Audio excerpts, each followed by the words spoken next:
observers ended in victory for Yushchenko. The West's candidate had won. For Putin and his supporters, it was a devastating defeat that many have not forgotten to this day. The fallout from what became known as the Orange Revolution was so great, the blow to the Kremlin's plan so devastating that, according to two people who were close to him, Putin tried to resign. But the fact was that no one in his inner circle wanted to take his place. No one was willing to take on the immense responsibility. This was the second pro-Western revolution in Russia's backyard. Just a year earlier, the Columbia-educated pro-Western Mikhail Saakashvili had swept to power in the former Soviet Republic of Georgia. To Putin and his allies, the forces of the West seemed to be activating all around them, encroaching on Russia's sphere of influence and threatening to reach into the country itself. It was the worst nightmare of Putin's KGB men that, inspired by events in neighboring countries, Russian oppositionists funded by the West would seek to topple Putin's regime too. This was the dark paranoia that coloured and drove many of the actions they were to take from then on. Again, the response of Putin and his inner circle was to double down, presenting Russia as a nation under siege. What had happened in Ukraine and Georgia would influence the actions of Putin's Kremlin for many years to come. Seeing themselves as being engaged in both a battle for empire and a battle for self-preservation, they could not allow the emergence of any outside influence, a factor that had surely coloured their decision to abolish elections for regional governors. In December, just days before the second vote in Ukraine, Putin used his annual press conference to rail against the West, which he claimed was trying to isolate Russia by fomenting revolution in its near abroad. Again, he linked this to the turmoil in Chechnya. If this is the case, then the West's policy towards Chechnya becomes more understandable, as a policy aimed at establishing elements that would destabilize the Russian Federation. The revolutions in the former Soviet republics, he claimed, had been planned in other places, adding that the American billionaire George Soros was bankrolling the salaries of the new Georgian government. By the time Putin gave his annual State of the Nation address the following April, the themes he had learned from the white Russian émigrés of the imperial past were clearly coming to the fore. Quoting liberally from Ivan Ilyin, the religious philosopher who'd fled the Bolshevik Revolution, and citing Sergei Witta, the reforming prime minister of Russia's last Tsar, Putin said that Russia was following a unique path, its own destiny. Its form of democracy would not follow the models of the West. The collapse of the Soviet Union, he told the nation for the first time, had been the greatest tragedy of the 20th century. Many thought, or seemed to think at the time, that our young democracy was not a continuation of Russian statehood, but its ultimate collapse, the prolonged agony of the Soviet system. But they were mistaken, he said. Now the country was reaching a new stage of development. Our society was generating not only the energy of self-preservation, but also the will for a new and free life. We had to find our own path in order to build a democratic, free and just society and state. Before then, Putin's State of the Nation addresses had focused almost entirely on the economy, on measures to double GDP, to create a comfortable life for Russia's citizens, and on the closer integration of the country into the global economy and Europe. The expansion of the European Union should not just bring us closer geographically, but also economically and spiritually, he had said in his address just a year before. But this year's speech had a different twist. Russia should continue its civilizing mission on the Eurasian continent. We consider international support for the respect of the rights of Russians abroad of major importance, one that cannot be the subject of political and diplomatic bargaining. Russia was marking out its sphere of influence, albeit belatedly, in the former Soviet republics. It was on a new trajectory, building a bridge to its imperial past. Chapter 9. Appetite comes during eating. When Mikhail Khodorkovsky was led in handcuffs into a cramped Moscow courtroom in June 2004, a trial began that would change the course of the Russian economy and subvert the country's justice system to the benefit of Putin's men. Khodorkovsky hadn't been seen since his dawn arrest on a Siberian runway. But now he was there, behind the bars of the metal cage in which Russia's draconian courtroom rules dictated defendants sat, his fall from grace apparent to all. A trio of female judges with bouffant hair looked down, stern-faced, from a plywood tribune, while armed guards surrounded the cage. The heat in the tiny courtroom that summer day was stifling. Power-suited lawyers were squashed, shoulder to shoulder, on makeshift wooden benches with reporters and members of Khodorkovsky's family, including his elderly parents. Dust hung in the air.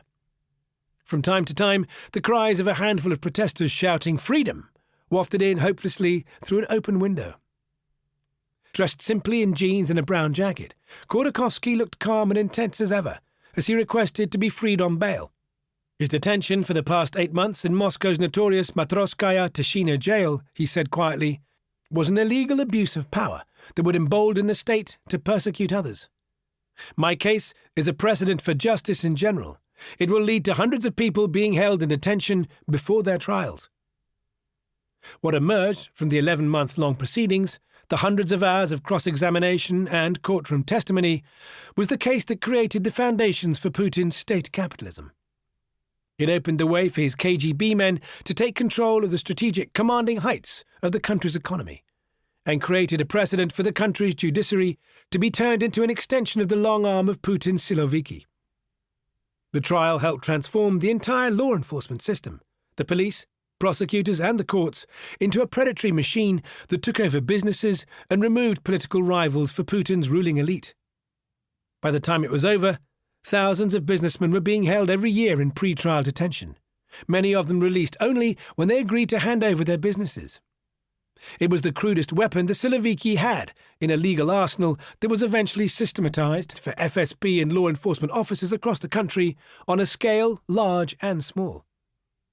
The takedown of Khodorkovsky would give carte blanche to Putin's security men to such a degree that by 2012, more than 50% of Russia's GDP was under the direct control of the state and businessmen closely linked to Putin, a huge and rapid turnaround since the time of the Khodorkovsky trial, when more than 70% of the economy was in private hands. It also fueled a vast shadow economy of black cash for the resurgent security services, partly won from bribes and shakedowns that afforded a legion of FSB and other law enforcement officers with tricked-out Humvees and palatial apartments far beyond the purchasing power of their official salaries. It gave the security men unfettered access to insider deals that won them trillions of rubles in cash to be stashed away and later laundered into accounts in the West. The trial, to put it mildly, changed everything. It took place at the same time that Putin's men were digging in for what they believed was the resurrection of their country against the forces of the West, against the backdrop of Beslan and the Ukrainian and Georgian revolutions. In their view, the takeover of Yukos was a crucial element in restoring the country's imperial glory, in tightening control over the nation and over its financial flows. At least, that was how they justified it to themselves then. The KGB saw that they created a Frankenstein's monster, which had a life of its own, called capitalism, said Khodorkovsky's former advisor, Christian Michel. They saw how the oligarchs they'd helped create were now making billions, and they weren't getting any of it. And so they began to take back the resources in the name of the country. They told themselves, "We are taking back the resources which belong to the nation. Otherwise, the Americans will buy control." This convenient myth-making was not only a driving motivation, it also allowed them to act as they wanted. In their view, they were the guardians of Russia's restoration. They told themselves they were the saviors of Russia and deserved to build their own fortunes. Like the Soviet leaders before them, they were the personification of the state. Their interests were fully aligned. But whereas previously the state had been synonymous with the party, they were about to create an era of state capitalism, in which the lines between the state's strategic and their own individual interests were to be almost indistinguishable. They painted it all in terms of a higher cause. But it was also for personal greed, and this is where the problems began, said Michel. The idea that the state would take back the commanding heights of the economy had found ready support among a population that was as resentful of the Yeltsin-era billionaires as were Putin's KGB men. Putin summed up the widespread ill will when, just a week before Khodorkovsky's arrest, he'd again lashed out at the 90s-era tycoons for trying to create a system of oligarchic rule. "We have a category of people who have become billionaires, as we say, overnight. The state appointed them billionaires. It simply gave out a huge amount of property, practically for free. Then as the play developed, They got the impression that the gods themselves slept on their heads, that everything is permitted to them. The Kremlin had even sought to portray the battle against Yukos as part of the fight against terrorism. 3 weeks after the Beslan attack, by then state-controlled NTV aired a curious hit job, alleging, without presenting any evidence, that Khodorkovsky and his partners had financed Chechen terrorists. Sergei Ivanov, Putin's close KGB ally from St. Petersburg, who now served as defense minister, had been the first to openly signal what was to come. The state should not lose control over strategic sectors of the economy, he said in November 2003, a month after Khodorkovsky's arrest. We should have control over the level of oil extraction and over exploration. The Soviet Union invested huge resources in the exploration and development of fields, and now the heads of the oil companies are getting huge profits from this. In any case, oil wells and resources are state property, not private, so the state has the full right to control this process. But though the signalling was clear that there would be a turnaround in how Russia was run, Western governments didn't seem to think it was going to be as far-reaching as it was to prove. Initially, US officials struggled to understand whether it was a campaign that targeted Khodorkovsky alone, or whether it signaled a broader effort to take control of the energy sector. They didn't realize that it was the beginning of a takeover of the entire legal and political systems, or that the resources Putin's KGB men were to accumulate would eventually be turned against the West. Though Sergei Ivanov had strongly indicated their desire to strengthen the control of the state, he and the rest of Putin's men took care to insist that this did not signify an overturning of the 90s-era privatizations, that the case against Khodorkovsky was about one rogue oligarch, that property rights would be respected, and that Russia was still a market economy set on integration with the West. The sharp response to his arrest from the US administration that Khodorkovsky had been counting on and had believed would lead to his swift release never came. Instead, the reaction was muted. Individual politicians like Republican Senator John McCain, as well as George Soros, the billionaire currency trader turned philanthropist, called for Russia to be turfed out of the elite G8 group of industrialized nations, which had only expanded to include it after Putin took the presidency. But only McCain seemed to recognize the potential consequences of the state onslaught against Yukos.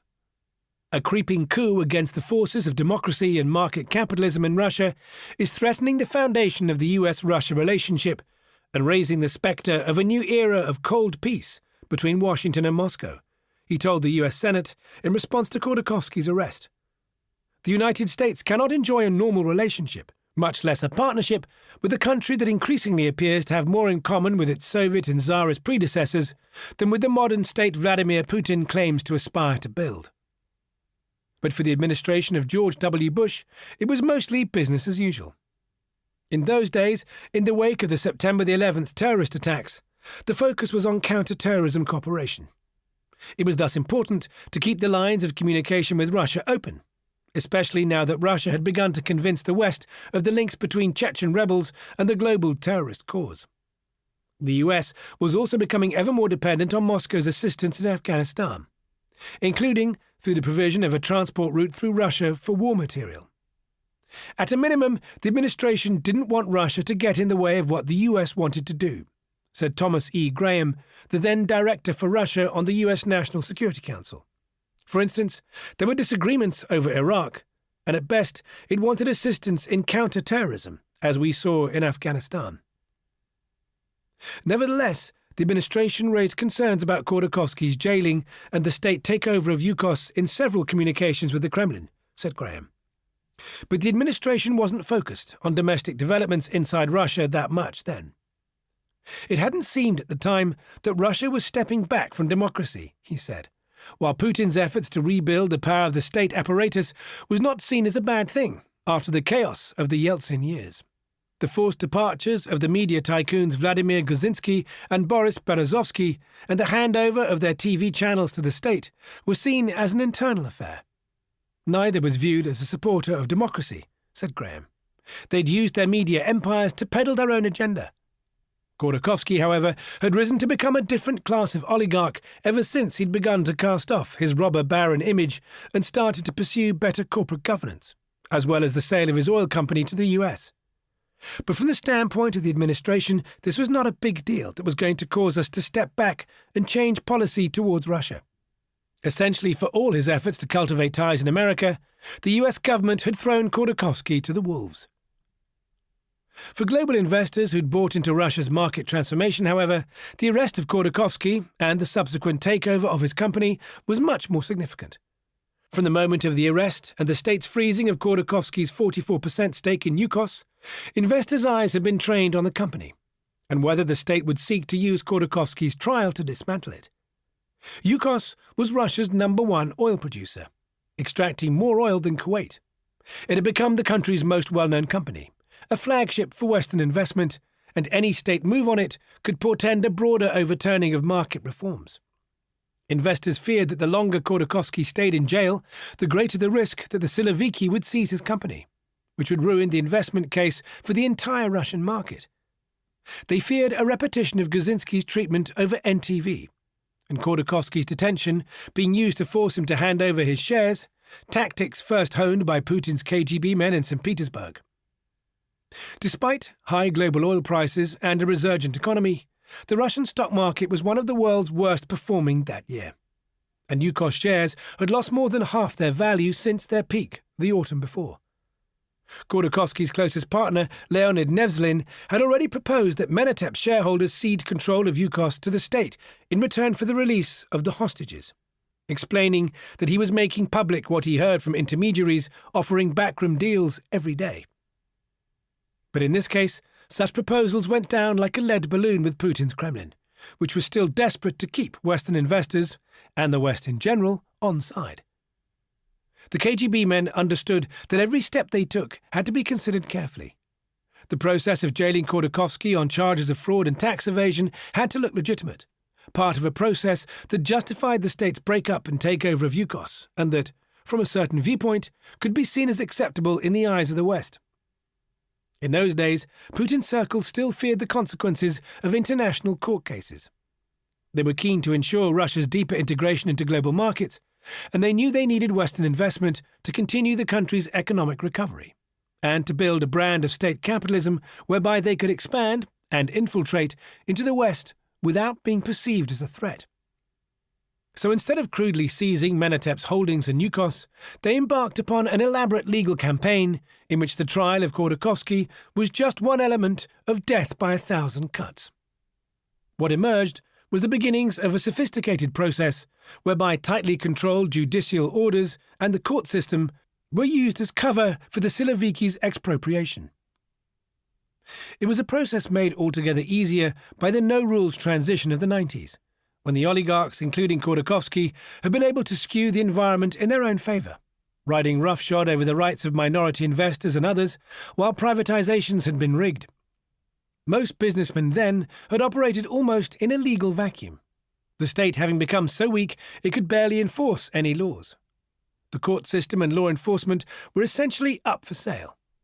But now that Putin's KGB men had taken over the Kremlin, they began to reverse the situation entirely. In the Khodorkovsky case, the bottom line was the court rulings were essentially dictated by the Kremlin. The hearings were full of procedural violations. Laws were applied retroactively and selectively. Instead of seeking to strengthen institutions in order to erase the abuses of the past, Putin's allies simply took them over, giving themselves the monopoly on abusing power. They were assisted by the fact that many Russian laws were full of loopholes, making it easy for anyone to be accused of transgressing them. In such an environment, laws were open to interpretation, and meant far less than a system of mafia-type understandings or agreements between friends under which you had to stay on the right side of the Kremlin if you wanted to survive. By the time Khodorkovsky faced the first day of his trial, Yukos had warned that it was on the brink of bankruptcy. Prosecutors had embarked on a parallel attack to besiege the company, retroactively levying $3.4 billion in back taxes for the year 2000 against it. Investors feared that the intention was to deliberately bankrupt Yukos, so the state could take control of it. Foreign creditors already feared that the company would be unable to pay a $1 billion loan. Government officials led by the finance minister Alexei Kudrin, a liberal-leaning technocrat, had long been frustrated by the oil company's use of domestic offshore zones to minimize tax payments, But Yukos was far from the only company to use such schemes, which had been legal under Russian law at the time. The effective tax rate Yukos paid was on a par with that of other privately owned oil companies such as Roman Abramovich's Sibneft and TNK BP.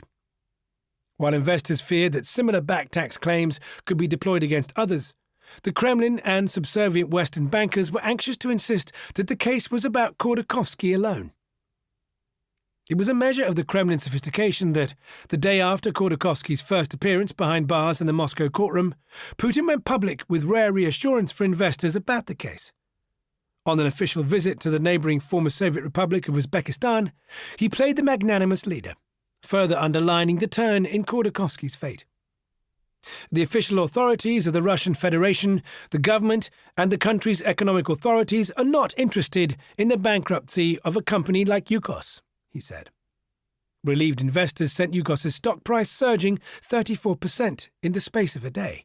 But Putin left himself a get-out clause, by which the pretense of due process in an independent court system gave cover for the state asset grab. The government will do all it can to prevent the collapse of the company. But what happens in the courts is a separate matter. The courts should speak of this themselves. He didn't mention, of course, that everything that happened in the courts was by then directly under the control of his closest associate, Igor Sechin, his deputy chief of staff, who had overseen and propelled the legal attack on Khodorkovsky since its start. As if to ensure close coordination, Sechin had even become part of the family of the prosecutor general, Vladimir Ustinov. His daughter had married Ustinov's son in November 2003, just as the legal attack was launched. From his perch overseeing the campaign, the stooping former KGB officer had seen nothing but opportunity. For Sechin, the Yukos case was a unique chance to raise his standing from that of Putin's ever-obsequious servant. For years he had carried Putin's bags and stood guard over access to him. Now he could turn the position to his own advantage. A Kremlin insider once complained to me that Sechin had deliberately lost the directive he'd agreed with Putin. Everyone was asking where it was. It hadn't been published. Putin said he'd signed it and given it to Igor. I went out to Sechin and he said, "Oops, it must have fallen behind the cupboard. I have so many papers here." And so it went on. He was doing it to show he was the one who makes decisions and who decides whether things get done or not, and that I should go to him to decide things. With the Yukos case, Sechin had an opportunity to expand his power base and create a fiefdom of his own. He understood that it was a chance for him to kill two birds with one stone, said Alexander Temerko, one of Yukos's former main shareholders. To take the asset and to use the case to take control of law enforcement. When Sechin's daughter married the prosecutor general's son, it became a family business. Temerko was the sole Yukos shareholder who remained in Moscow to try to seek a way out of the impasse.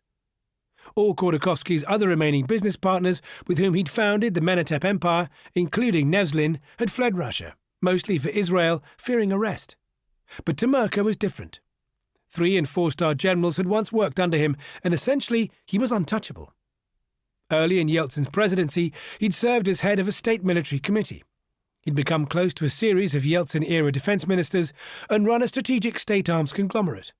He'd known Khodorkovsky since his days in the Komsomol, and he helped Yukos win a major contract to supply the army with fuel. Temerko was the ultimate lobbyist. He was charming and irascible, with a round belly and a thick moustache. If anyone was going to be able to negotiate a solution to the standoff with the Kremlin, it was him. He straddled the world between Khodorkovsky and the murky security men who ran Putin's Kremlin. His business partners said he was close to Nikolai Patrushev, the hawkish FSB chief. Western investors were placing their hopes for negotiations in the two American oil men who remained as Yukos's senior executives, Stephen Theed, formerly of ConocoPhillips, and Bruce Mizemore, a Texan from Marathon Oil. Both were well-versed in Western management techniques, hard-working Americans who took the Moscow subway to the office. But they were far out of their depth in the Byzantine labyrinths of Kremlin negotiations. Temerko was the only person fit for that. Behind the scenes, he took on the mantle of backroom broker, sometimes sitting for 8 hours on end in Sechin's Kremlin anteroom, waiting for a chance to talk. On one occasion, he tried to get around Sechin and take his case directly to Putin, agreeing with a senior Kremlin official that he could sneak out of the back entrance of a meeting of the Security Council to intercept the president. But Sechin found out about the plan and angrily blocked his way. It was Sechin's job to personally hand over sensible proposals to the president, said Timerko. But he was always saying, "This is not correct, this is not sensible." And we would go back to the drawing board. From the beginning, Khodorkovsky's men were fighting a losing battle. Early in July, less than 3 weeks after Putin's reassuring comments, the pressure on Yukos was raised further. The system the president was building showed its true face. Dozens of government agents raided Yukos's headquarters in one of Moscow's shiniest new office towers, seizing computer servers and then freezing the company's bank accounts. As if for good measure, tax officials carrying guns personally delivered a new back tax bill for $3.4 billion for 2001 to Stephen Theed. This doubled the tax charge facing the company at a time when it hadn't been able to pay the previous one, and the deadline was about to run out. "This will kill it," said Igor Jurgens, a senior member of the oligarchs' lobbying group. In the days that followed the raid, Khodorkovsky went public from his jail cell with another offer to hand over Menatep's share in Yukos in order to pay down the tax debt. Yukos's senior management team, led by Theed and Mizamore, had proposed a restructuring plan that would allow the company to pay off $8 billion in back taxes over 3 years, if only the government would unfreeze Yukos's accounts to allow it to do so. All of these efforts came to naught. The negotiations continued throughout July, when all of a sudden the government side announced that, instead of accepting any of the restructuring plans, it intended to sell off Yukos's main production unit, Lugansk-Neftogaz, to cover the tax bills. It alone produced 60% of Yukos's total output, more oil than Libya. The decision sent shockwaves through the market once again. The breakup of Yukos had become reality. Just days after the announcement, Sechin, who was coordinating the attack behind the scenes, tipped his hand. He'd been appointed chairman of the state-owned oil company Rosneft, and rumours that Rosneft was pursuing Yukos's assets for itself suddenly gained weight. With each coordinated blow against Yukos, Sechin had been growing in power. He was turning from trusty Putin deputy, fierce gatekeeper and controller of information and access to the president, into a powerful player in his own right. Throughout the negotiations, he'd played the servile assistant, offering to speak to the tax ministry and the justice ministry and to funnel proposals to Putin in order to help Menatep's negotiations along. In the beginning, he would try to distance himself. He never said he was leading the process, said Timerko. But each time we thought we were reaching an understanding, they would arrest another account so that we wouldn't be able to pay. Sechin would shake his head regretfully and tell Timerko how sorry he was that they hadn't been able to agree. He would tell us we weren't capable of agreeing, but actually his position was to push us into more and more compromises and disclosure of information. Still, the government sought to keep Western investors on side. It promised a sale of Yukos's main production unit, Lugansk, at a fair market price. But the task of conducting the valuation was entrusted to the Moscow branch of Dresdner Bank, headed by one of Putin's closest allies, Matthias Warnig, the former Stasi agent who'd worked with him in Dresden. Amid the drip of information and the steady stream of new attacks, the Western market was becoming accustomed to the idea that Yukos would be broken up, and by the time the government announced the Lugansk sale, Western oil majors were offering to help take it off Khodorkovsky's hands. These offers undermined the US administration's warnings to the Kremlin about the Yukos case. The problem was, every time we told the Russians that what they were doing would have a negative impact on the investment climate in Russia, one of the Western companies would come forward and make an offer to buy Yukos, said Thomas Graham. There were 2 or 3 proposals that went to the Kremlin then, offering to buy up Yukos shares and help alleviate the problems Russia would have with its image. The offers also served to confirm Putin's long-standing cynical view that anyone in the West could be bought, and that commercial imperatives would always outweigh any moral or other concerns. And soon the Kremlin was launching a major new charm offensive to win Western investor support for the state's asset grab. By this time, the Kremlin had begun to operate fairly slickly. Behind the scenes, Western investment bankers, some from a Moscow investment bank, Renaissance Capital, as well as Charles Ryan, the US citizen who headed another Moscow brokerage, United Financial Group, were advising the government on the Yukos takeover. When Putin announced in mid-September that he was overturning one of the biggest achievements of Russia's transition to democracy, the election of governors, in response to the Beslan tragedy, the news might have looked ominous against the backdrop of the state's increasingly clear efforts to break up and take over Yukos. But Putin had a pleasant surprise for foreign investors. The day after the Kremlin announced the end of elections for governors, it told the market it planned to create the world's biggest energy major, merging the state-controlled gas giant Gazprom with the state's last remaining oil major Rosneft to create a behemoth that would control the world's second biggest reserves, behind only Saudi Arabia's Aramco and 5 times larger than its nearest counterpart in the West, ExxonMobil. Unlike Aramco, it would be open for Western investors to take a stake in. The proposed deal was testimony to the audacious global ambition of Putin and his circle, at a time when Western interest was growing in Russia's role as an energy supplier, due to the turmoil in the Middle East. It was a big turnaround from only 6 months previously, when Prime Minister Mikhail Kazyanov had wanted to break up Gazprom under liberal reforms to reduce its monopoly hold over the gas sector. Putin had rejected that out of hand, and the new plan to merge the gas monopoly with Rosneft was a stark symbol of the government's intentions for state domination of the energy sector. Yet for Western investors, the news was good. The strengthening of state control over the economy, which they'd long feared, was paired with the enticing prospect of a slice of a huge new energy giant. The deal would increase the state's stake in the merged Gazprom-Rosneft to a controlling 51%. Automatically lifting restrictions on the amount of stock foreign investors could hold in Gazprom.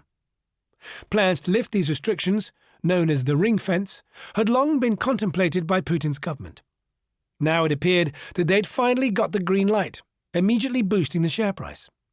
Western investors salivated at the money they could make trading the proposed new state behemoth. This will be the largest oil and gas company in the world that foreigners can invest in, at a time when oil and gas prices are going through the roof, said William Browder, the head of Hermitage Capital Management, which held a significant chunk of Gazprom shares, adding that it was some sort of sugar to help the Yukos medicine go down. Ian Hague, head of the New York-based Firebird Fund, described the Kremlin's proposal more directly. They are buying off the loyalty of the foreign investor community as they create what looks like a political dictatorship, and it's working. It was the beginning, for some, of a beautiful friendship, as the Kremlin signalled that foreign investment was welcome as long as Putin's men were in control. The unease about the takedown of Yukos died away as investors lined up to join the new state giant. The only person who didn't seem pleased by the prospect was the Rosneft chairman, Igor Sechin, as the planned tie-up between Rosneft and Gazprom threatened to bring down the curtain on his dreams for a state energy giant of his own. Even as Sechin seethed, the drama surrounding the proposed Lugansk sell-off was far from over. A leaked report said Dresdner Bank had valued the production unit at between $15.7 billion and $17.3 billion, which seemed in line with what the market believed was a fair price, and led Yukos's Western managers to believe that there would be cash available to keep the rest of the company together after the sale of Lugansk.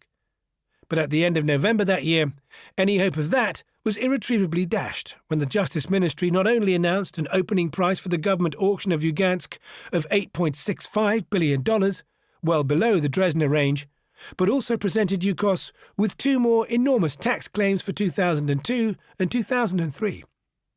These brought the tax bill facing Yukos to a monumental $24 billion, more than 4 times the company's battered market capitalization. For Yukos's management, it was all too clear that this was game over, and that the rest of the company was going to be broken up and sold for a knockdown price.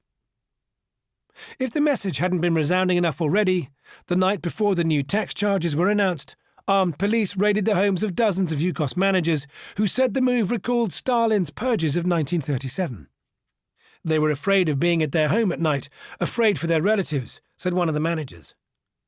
The point was also driven home to the Western oilmen Khodorkovsky had brought into Yukos as a symbol of its move to better governance. Bruce Misermore, the affable chief financial officer from Texas, had been in London that day. As he weighed whether or not to risk flying back to Russia, he received a call from Temirko, who warned him that he would be arrested on arrival. Misermore never returned. The same went for Stephen Theed, who'd served as UKOS's president since June 2004. He too was out of the country on business that day, but a police raid on his office sent a clear signal that he should not go back to Moscow. The low sale price announced by the government for Lugansk, he said, represented government-organised theft to settle a political score. For Bruce Misermore, it had become clear that all the management's efforts to reach a settlement had been in vain. The last-minute flurry of tax claims, taking the total to over $24 billion, would allow all of UKOS's assets to be sold off piece by piece to state-controlled companies. Misermore believed this had been the Kremlin's goal from the start. The asset and bank account freeze ensured that the company would never be in a position to pay down the debts. At first we thought that if we pay the money, they would maybe go away, he said. We used many different ways to try to access the right people in the Kremlin to negotiate a settlement. They would lead us on, and we would think that we were very close to a settlement. But then someone would meet Putin, and the whole thing would get dropped. For Alexander Temerko, too, it was finally apparent that the negotiations had been a road to nowhere, that Sechin, Putin and his men had been using them as cover for the takeover, as they'd needed to lull the market and foreign leaders into a belief that due process was being observed. But ultimately, said Temerko, we were being lied to. They sent all these false messages. Some senior people in Putin's circle had told me, this is all a game. They said, if they have started gnawing at the company, they will gnaw at it to the end, till they have gotten down to the bones. They probably thought they should show some process, some readiness to negotiate. But when everyone got used to what was going on, they took the view, why should we agree? It's all ours anyway. The Dresdner bank valuation, the constant dangling of potential deals, were typical Chekist manoeuvres. They gave out false information and then got on with their own business on the side. It was a tactic that was to be repeated by Putin's Kremlin again and again, right up to Russia's seizure of Crimea from Ukraine many years later in 2014. Then they would claim at first that the sudden appearance of troops on the ground in Crimea had nothing to do with them. But once the annexation of Crimea had been secured, Putin admitted that they were Russian forces. They lied to Western heads of state, said Temerko. They told them we were criminals, but that they were not going to take the company from us. They just wanted to find a common language. Putin said many times, we don't want to bankrupt UKOS, but then they did. UKOS is when they first learned how to lie. The lies are professional by now. As Russia prepared to sell off Lugansk, a fight was breaking out between the two main factions within Putin's security men for the spoils.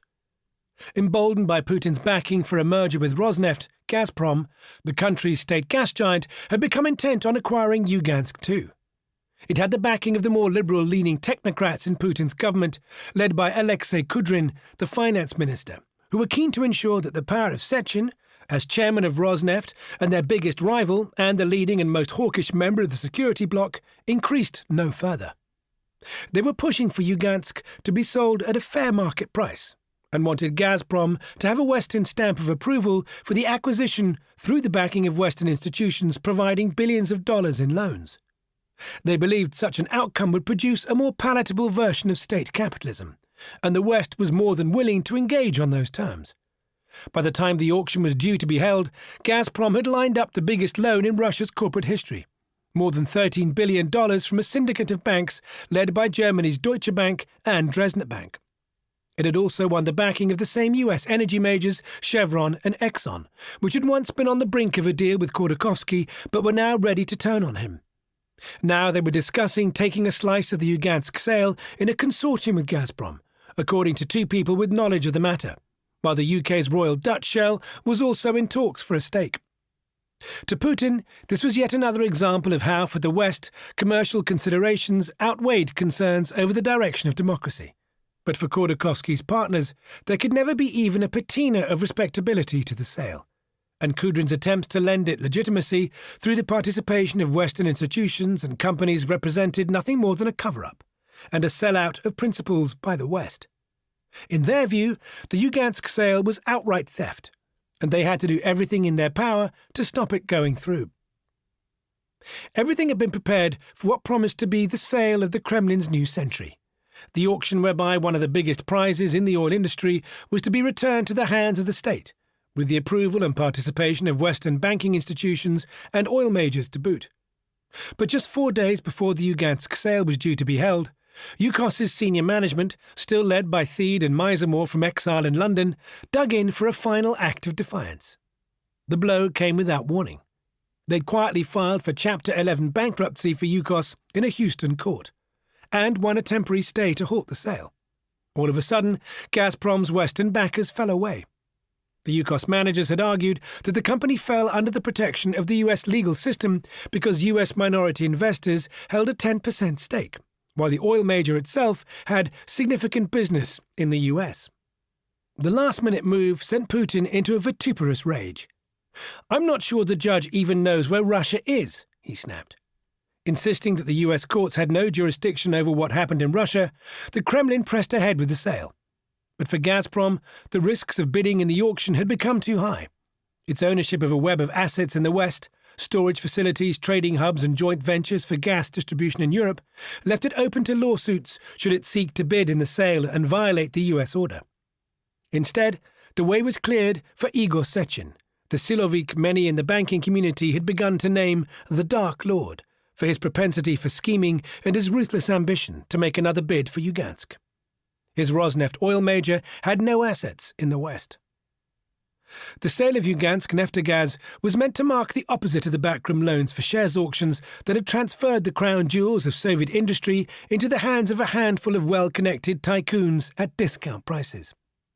Though UKOS had decried it as theft, the Russian government was seeking to present the sale as obeying the normal rules of the market. As if to underline the difference from the closed-door sales of the 90s, journalists had been invited to observe the auction, broadcast live on 2 screens in the plush red conference room of the Russian Federal Property Fund. It was meant to set a new precedent for transparency, but the last-minute bankruptcy filing in the Houston court meant the sale ended in farce. It was still broadcast for the journalists, but there was only one bid, and no one knew who was behind it. Of the 2 sets of besooted executives sitting behind desks in a small wood-panelled room, only one was identified. They were from Gazprom Neft, the oil arm of Gazprom created just weeks before. The other 2 executives, a tall man in a grey suit and a thick-set woman wearing glasses, were completely unknown. Their company had registered to take part in the auction only 3 days before, yet they were the only ones to bid. The tall man solemnly raised his paddle to bid $9.37 billion, just $500 million above the opening price, while the executives from Gazprom Neft made a telephone call and then did not bid at all. The much-anticipated sale was over with a sudden bang of the auctioneer's gavel almost as soon as it had begun. The oil production unit that produced more oil than Libya had been sold to an outfit later named as Baikal Finance Group that no one had ever heard of. Even the chairman of the Federal Property Fund, Yuri Petrov, had no idea about it at all. "We know nothing about this company," he said. It turned out that Baikal Finance Group had been founded just 2 weeks before in a pre-revolutionary building above a bar named London in the provincial Russian town of Tver. No one seemed to know who the owners were.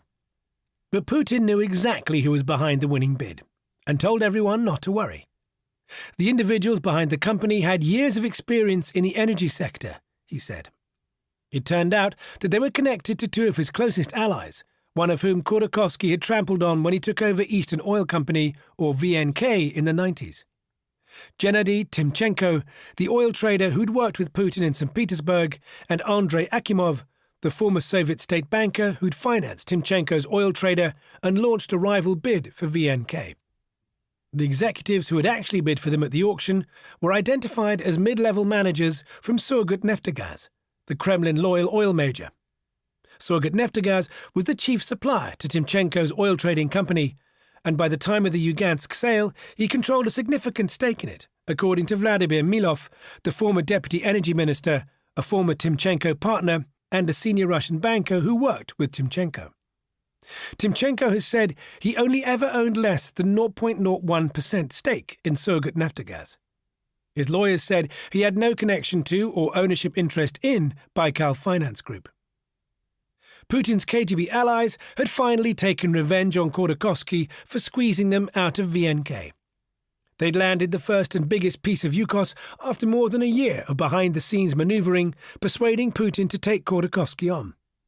They seem to have hastily cobbled together Baikal Finance Group as a front company to minimize transparency over its participation in the sale and avoid legal consequences from the US court order.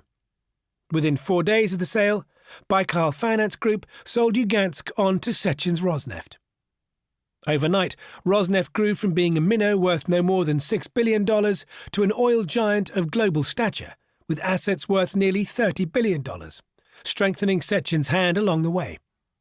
Instead of bringing a halt to the sell-off, Yukos's bankruptcy suit had resulted in creating a new powerhouse for the Silovik, who'd orchestrated much of the legal campaign to bring down Yukos. If Gazprom had been able to acquire Lugansk cleanly, without legal risk, then Rosneft would most likely have been merged into Gazprom too, removing a key asset from Sechen's sway. Though powerful, Sechen would have remained a bureaucrat.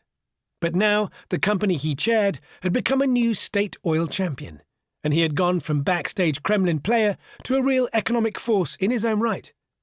His increased stature heralded problems for the much-vaunted merger of Rosneft into Gazprom. Sechen wanted Rosneft to remain an independent power. For one of the Western bankers who'd worked closely with Gazprom on raising funds to acquire Lugansk, the Houston court filing was nothing less than a calamity that had skewed the process towards strengthening the Siloviki. To him, the liberal technocrats, led by Kudrin, who had backed Gazprom, were a more benign force, who would have ensured a more investor-friendly climate in Russia in future. We were preparing a deal that might have improved transparency and increased Western influence, he said. We were going to have one of the original firms that were planning to come, like Exxon, Chevron or Shell, take a slice of the deal. We were going to bring in one of these firms to be a strategic partner. But then there was the injunction, and the bad guys rushed back in. The power, influence and career path of Igor Sechin was to be dramatically curtailed. This was one of the crazy things about that stupid US judge.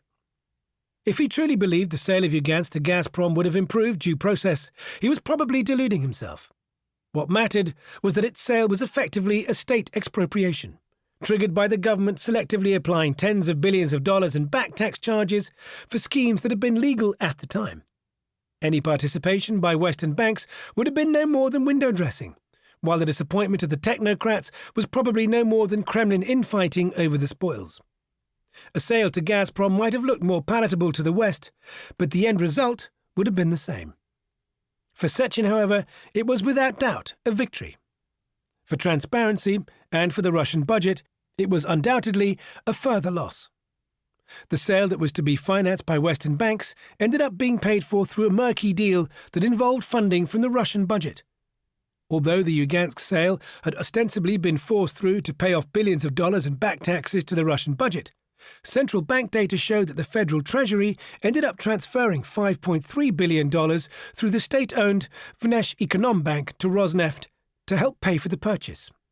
One of the biggest scandals of the loans for shares sales of the 90s was the widespread belief that the oligarchs had dipped into Federal Treasury funds held in accounts in their banks to finance them.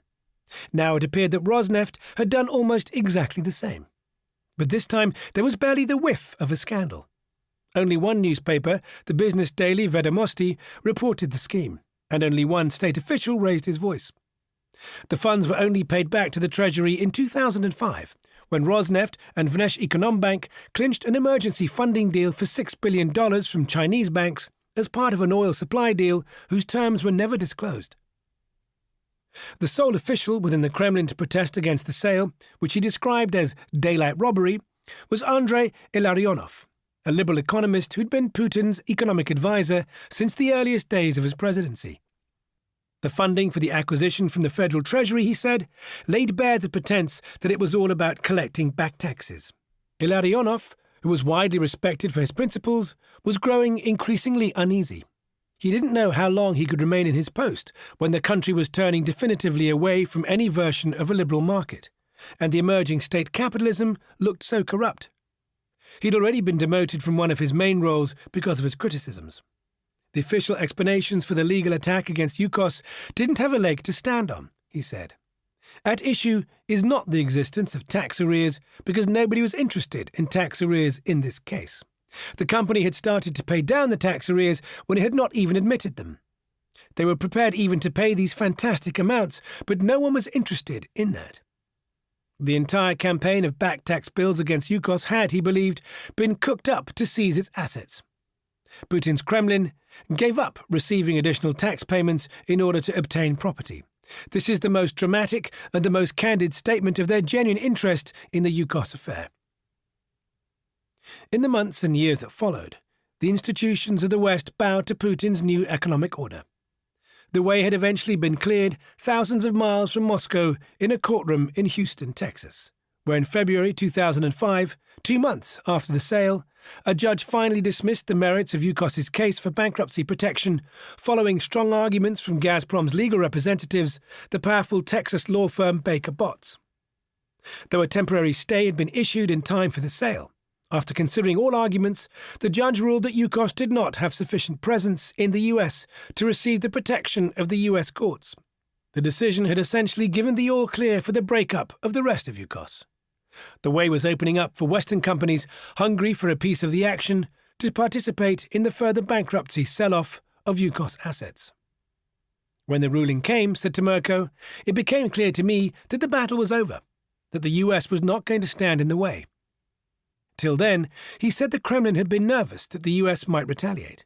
But although the US State Department had continued to quietly condemn the sale, the prospect of further Western outcry that Khodorkovsky and his partners hoped for gradually fell away.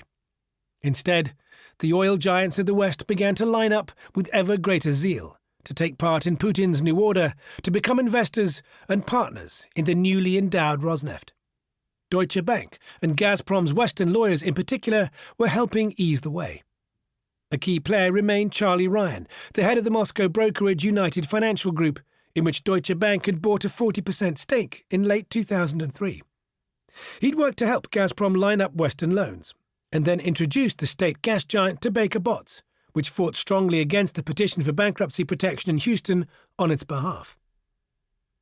Ryan had taken Russia's campaign to gain the approval of the West to one of the US's most prestigious law firms at the heart of the Republican establishment. Baker Botts' backing for the Kremlin and for its energy giants Gazprom and Rosneft followed a model it had already honed in many of the world's autocratic regimes, where for decades it had been a supporter of major US oil company interests. The firm's main partner, former US Secretary of State James Baker, had been introduced to Alexei Miller, the close Putin ally who served as Gazprom's chief executive. And over breakfast in the grand dining room of the Hotel Rossiya, just across the way from the Kremlin, he'd been convinced to take on Gazprom's defense. I told him Khodorkovsky was a murderer, said one of the Western intermediaries involved in the process. Baker is very sophisticated. He'd immediately understood. A bit of moral relativism had helped win the Texan law firm over. The men they were dealing with in Russia seemed mild in comparison to some of the leaders they'd worked with in the Middle East. Of all the places in the world where God, in his infinite wisdom, decided to put oil, Russia seemed one of the more civilized regions compared to the rogues gallery they were dealing with in Gaddafi and Saddam Hussein, said the Western intermediary. Up against that crew, Alexei Miller looked like a schoolboy. But Miller, a bureaucrat who'd served in the Foreign Relations Committee in the St. Petersburg mayor's office, was no more than a deputy for Putin. Even if he did look a bit like a schoolboy, it didn't matter, because at Gazprom, Putin called the shots. For Baker Botts, however, the new relationship was to prove lucrative. It was to work closely with Gazprom and then Rosneft for more than a decade, eventually opening the way for Exxon to form a strategic $3.2 billion tie-up with Rosneft to jointly explore the Arctic and the Black Sea in the search for new oil reserves. It assisted Rosneft's defense against lawsuits filed by Yukos managers and by Menatep over the state expropriation. Emails show that it even appeared to help Rosneft in the subversion of the rule of law, assisting in the preparation of rulings drafted by Rosneft's lawyers for an Armenian court as the state oil giant defended itself against litigation filed by Menatep. The fallout from the Lugansk sale had helped Putin find a crucial weakness in the West's armor. Ultimately, financial interests would outweigh concerns about his regime's abuse of the law and democracy. It was part of a widespread complacency, and to some degree arrogance, in the West that Russia no longer represented any danger, that after the breakup of the Soviet Union, the collapse had been so deep that all that remained for the West was to find a way to take a share of its energy wealth, while the country's integration into Western markets would mean that, With time, it would become part of a Western-dominated globalization where it would abide by the same rules as other nations. But for Timerko, the US looked to have agreed to a non-aggression pact with Russia that had given the green light for Putin and his men to act as they liked. The way was being opened for the Kremlin to control ever greater cash flows, which one day would enable it to challenge the West. Its takeover of the oil sector received a further Western stamp of approval in the summer of 2006, when Rosneft launched a $10.4 billion initial public offering of its shares on Western markets. By then, the company had been valued at nearly $80 billion, a huge increase on its $6 billion valuation before the Lugansk acquisition. BP took a slice worth $1 billion, and other international oil majors also bought significant shares. Investors worldwide were betting on continued Kremlin backing for the state oil giant's takeover of the rest of Yugos, as well as soaring global oil prices. All of this served to legitimize the Putin regime and enable its further integration into Western markets, expanding the Kremlin's reach. The possibilities were potentially limitless. Before, they only thought about coffee and maybe a bit of salad, said Timerko. But when they brought the salad, it turned out they could eat the entire buffet. Appetite comes during eating, he sniffed. When the rest of Yugos went under the hammer in a series of bankruptcy auctions in 2007, Western oil majors and financial institutions facilitated the process. In fact, they provided convenient cover for Putin's men. First, a consortium of Western banks led by France's Société Générale, and not the Russian state, filed a petition for bankruptcy on Yukos in 2006, over $482 million in outstanding loans. Though the Western banks had filed the bankruptcy petition, it was Rosneft and the Kremlin that was in the driving seat. The London lawyer representing the interests of the beleaguered Menatep group, Tim Osborne, said he believed the Western banks were acting at Rosneft's behest. Sure enough, 3 days after they filed the suit, Rosneft bought out the Western banks' outstanding debt. When the time came for the gavel to fall on Yukos's remaining assets, another Western banking consortium provided Rosneft with a record-setting $22 billion loan, while 3 Western energy majors provided legitimacy for the process, despite Menatep's protests that the sales constituted outright theft. At the first bankruptcy sale, for a 9.4% stake Yukos had wound up owning in Rosneft, TNK-BP, the Russian energy venture half-owned by BP, bowed out after just 10 minutes to allow Rosneft to make the winning bid. Then, when Yukos's gas assets were up for sale, the Italian energy majors Eni and Enel made the winning bid of $5.6 billion, then promptly handed control of the assets to Gazprom as part of a broader deal they'd struck with the state gas giant. In both cases, the foreign participants were seen by market analysts to be seeking the Kremlin's favor at a time when, in order to gain a toehold in the Russian energy sector, it was crucial to win the state's backing. The Kremlin would like to have the likes of Eni and BP participating because they want to show that despite the damage of Yukos, the reality is international oil companies are queuing up to enter the Russian energy sector, said Chris Wiefer, then chief strategist at Russia's Alfa Bank. By the end of the Yukos breakup, the state had taken control of 55% of the nation's oil output, a huge turnaround from the 80% in private hands when Putin came to power.